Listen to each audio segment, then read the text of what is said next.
Hey guys, welcome back to the Diet Doc Life Mastery Podcast. I'm Joe Klemczewski with Dr. Kori Probst, and we're gonna wrap up our diet series, if we could call it that, which is the whole concept that every time somebody starts a diet method, it's all about that external goal. It's about how many pounds am I going to lose? What's my dress size going to be? And it's just focus on weight and performance. And there are so many other facets to that, and Kori has gone over these ad nauseum in this series. And we want to wrap up this week with some validation from the scientific community and some really cool stuff that Kori's doing with a new group. So I will let Dr. Probst take it away.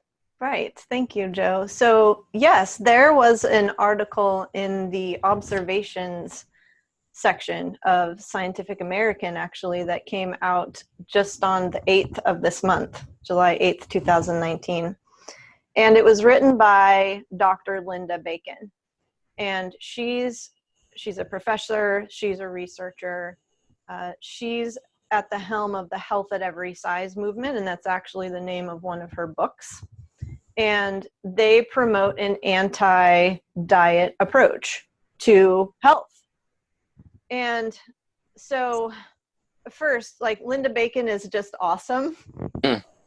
She has backgrounds in exercise physiology, psychology, exercise metabolism, and she's done work in social justice and health and weight and nutrition. So she's all over the place and very, very knowledgeable and experienced in all of these areas. But the article and what she wrote about is, she talked about how there was this quote recently made by an epidemiologist at a major medical school, and it said, "Obesity is the largest threat to public health."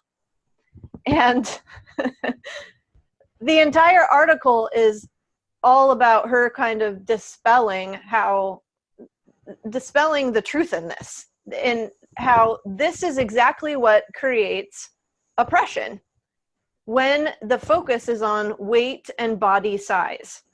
And this oppression in itself leads to its own health risks. So we see that individuals who are oppressed have an increased risk of diabetes, heart disease, greater risk of discrimination, bullying, higher risk of eating disorders. They move less, right? And they have a greater risk of like lifelong body dysmorphia and body dissatisfaction, and a higher risk of early death. This is outside of body weight. This is oppression. This is from weight stigma. These things have been correlated. So what she talks about is how anti-obesity campaigns, they're shaming. And it's not the fat cells that feel that. It's the people in the fatter bodies who feel that. So the point is this, that we need to focus on dignity. Dignity is what needs our attention. And as I'm reading this article, I'm just thinking, Joe, about all of the clients that I work with who come to me with such tremendous fear and self-loathing and just hatred of their bodies, of these. And I heard this awesome quote recently: "The body is a vessel, not an ornament." God, I love that. That just, when I read that, it gave me chills. But so they come to me with these feelings, and my work is really around helping them to care for themselves and love themselves. And that's super challenging in a world that really vilifies fat. It's not their bodies that are a problem, and yet that's where they go. And it's, as a health science person myself, I can hear people right now saying, "Oh, this is just one of those podcasts or topics where they're just trying to make the people who can't get the job done feel better." Totally. But of course they know you need to be lean to be healthy. And this is another one of those places where you just have to look at this as a non-binary. Yes, we know through epidemiology and other study methods that when you are the leanest version of yourself, whatever your genetics will allow favorably, of course, apples to apples, that's a better comparison. But we have this idealistic view that everybody has to have abs and you're not going to be your healthiest until you look like that. And who says even genetically as a species, Homo sapiens are their healthiest like that? I could point to all kinds of research showing that hormonally, that's just not true. When you get too close to your metabolic set point or below, you end up with all kinds of health issues on the other side of what obesity would lend itself towards. So, I mean, we are talking, Kori, and I'll shut up with this point. No, it's fine. Of that mid-range of saying, you know, here's where you should be okay. I mean, yes, maybe you want to be a little bit here once in a while because for whatever reason you even have that social view that puts yourself thinking you look your best here, but to be unhappy and spend your entire life judging yourself against an ideal that's just not even healthy or possible to begin with. Correct. Is I mean, talk about, I don't want to use this phrase like waste of a life, but think of all of that wasted potential happiness and joy and living life to the fullest that you miss because you're constantly spending your whole life striving against this one superficial ideal that is not even there. That's it, Joe. And it's literally what I'm still doing this for this isn't like, there's not a destination that I'm trying to get to here. This is a lifelong practice for me in developing awareness around this and helping my clients to develop awareness around this. And where does this fat phobia and weight stigma and all of the, where'd that come from? Where did it start? How did it start? If you look across history, like different sized bodies have been praised. You know, we went from, well, remember when the flappers were in, like you were supposed to, Twiggy. And then, you know, you had women's bodies that were like Marilyn Monroe's who had more fat on them. Like the bodies took up more space.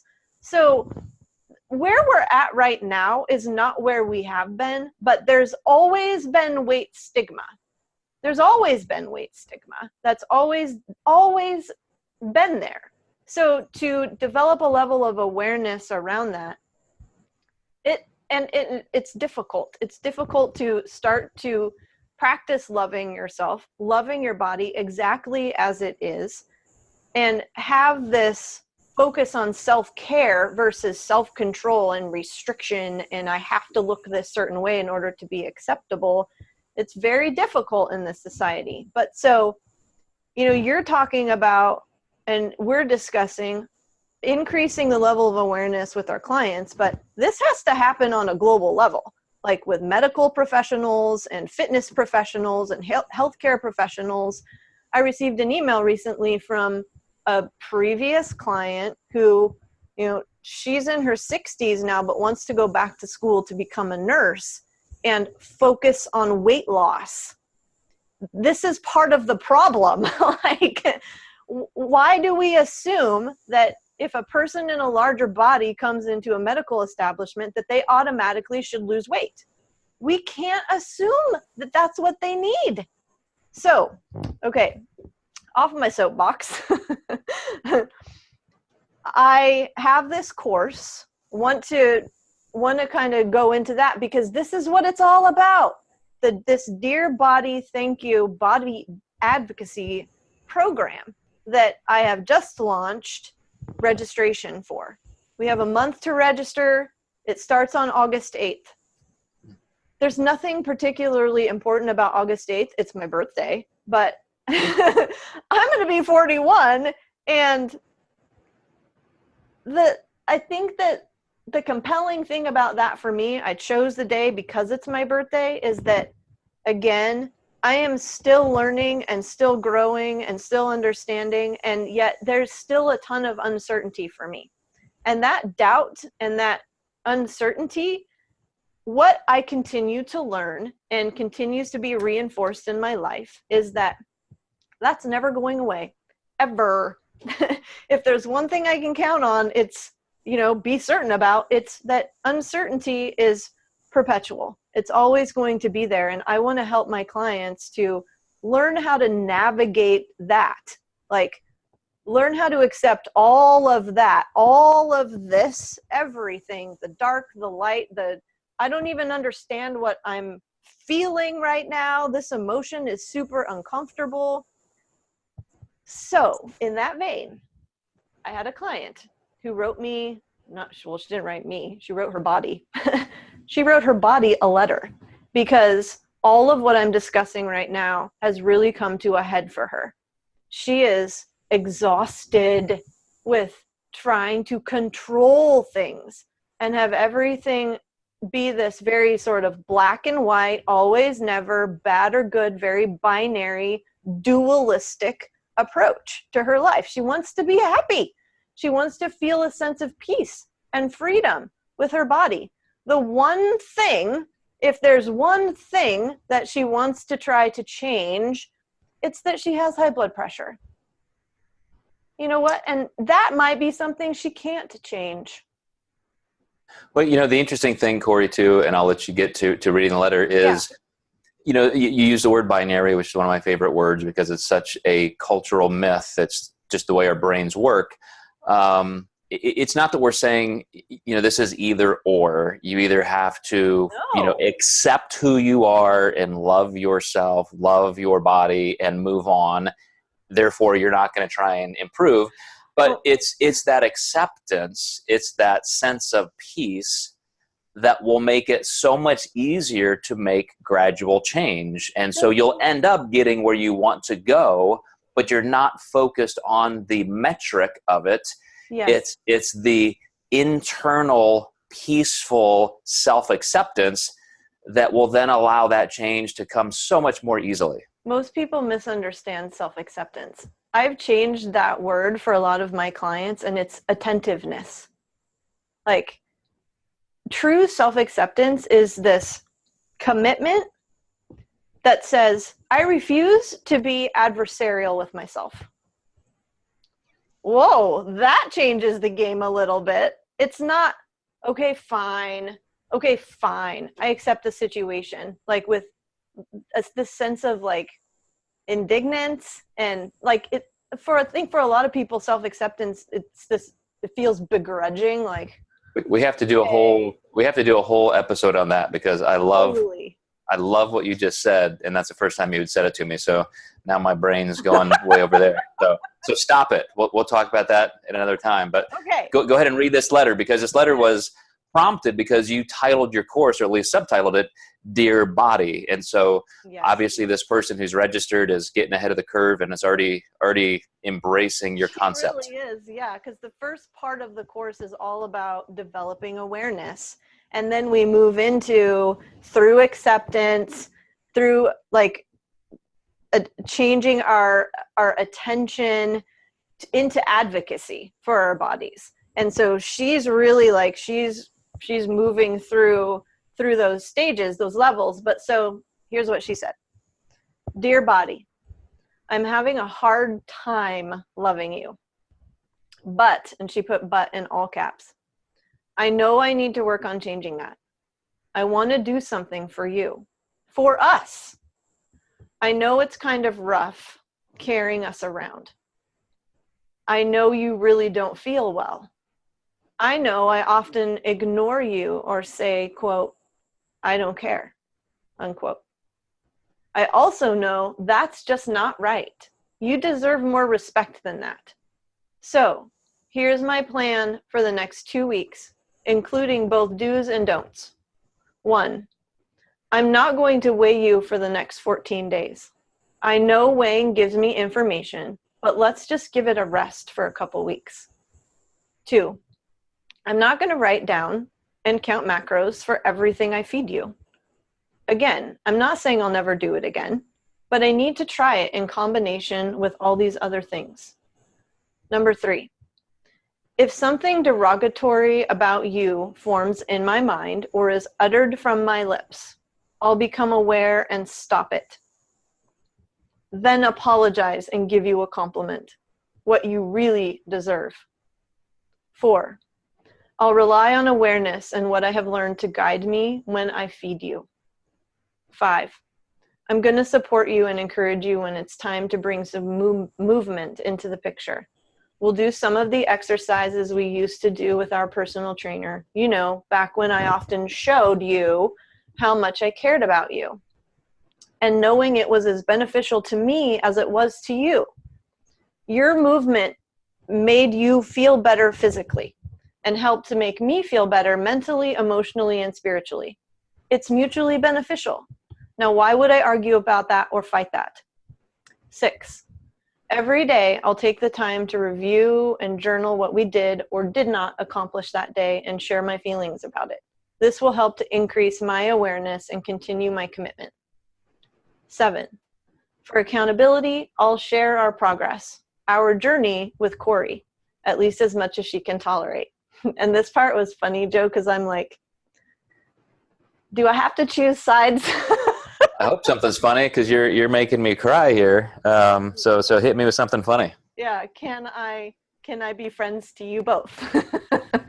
So she ends her letter with, oh, dear body, you know, I know we're in this together. It has to be that way. I also know that I'm the one that's let us down most often. That's why I've put my attentions in writing. A readily available reminder for when I start dragging my feet or feeling sorry for myself. I guess I also need to commit to treating myself, us, with gentleness, compassion, and loving support. Like when I fall down, or I quote, don't want to, or I lose my patience. This feels so vitally important. So important that I can't let other life duties or activities be excuses for not keeping this at the top of my list. I must make the time and create the space for this to happen. Dear body, maybe I can learn to love you. This is so freaking brilliant. Right? Gosh. Right? Wow. Yeah. I mean, it's so odd to me, because there's something I don't like about dualism like that, but then there's something so perfect in anthropomorphizing your body as separate from yourself, because yeah, I mean, talk about that self-acceptance / attentiveness. I mean, those parts about, you know, hey, I know it's tough on you when I add these pounds, you know, you have to carry us around. Like, golly, man. Yeah. Like that's looking at, gosh, I'm speechless. It's just fantastic. Powerful stuff, and this is what we're going to be doing together with this group. And you know, I fully anticipate, Joe, that with this commitment, with these 7 intentions that she's written down, she's going to fall. You know, she's going to let her body down, and there's going to be times when she blames her body and she speaks negatively about it, and she needs to expect that too. And part of the intentions too that we could write together would be the acceptance piece of those parts. It's just like in a physical relationship with 2 people. You know, it's conflictual sometimes. It's uncomfortable. There's some tension. And so she needs to expect that with her body as well. She knows what that feels like, but to be able to stand in that tension together with the foundation of love and compassion, stay in it, that's what we're working toward. Okay. So anybody who's interested, and I cannot imagine not being interested after hearing that, go to the website, thedietdoc.com. Yeah, there's a link. It's thedietdoc.com/dearbody. And you can read about what the objectives are and the format of it all, and you can register right there. Awesome. Thank you so much, Kori. And everybody watching, listening, we're going to be transitioning into some new territory here in the next few episodes. So hope you enjoyed this. You know, go back and review some of those previous episodes, because as an entire series, we just want to make sure you understand that this is not an either or issue. But if you do start with that self-attentiveness, looking at all the other facets of good health, It's going to make actual physical appearance, weight, and all those other metrics so much easier. And I think along the way, you'll find out that there's just a much bigger range in which you can be happy to begin with. So just some amazing stuff, Kori. Thank you so much for that. And you guys, we will catch you next time. Thanks, Joe. Thanks, guys.